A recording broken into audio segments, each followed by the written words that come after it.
sedang berlangsung aksi demonstrasi dari Universitas Palembang tergabung dalam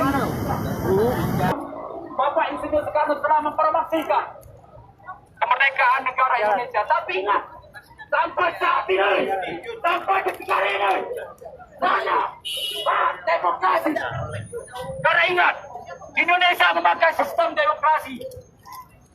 Kurasa bapak-bapak, ibu-ibu yang selalu saya cintai dan saya hormati, sudah tadi. Undang-Undang Nomor 2 Tahun 2002 tentang kepolisian, yang dimana tugas bapak sekalian mengayomi, bukan menghakimi. Kami tahu kalian juga berjuang untuk negeri ini. Rela meninggalkan anak istri.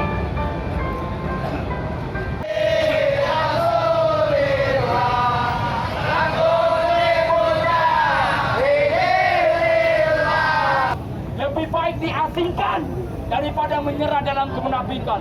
Unsur mangkola walatan sunangkola. Wassalamualaikum warahmatullahi wabarakatuh. Satu kata, hidup mahasiswa! Hidup mahasiswa! Sekian dari saya.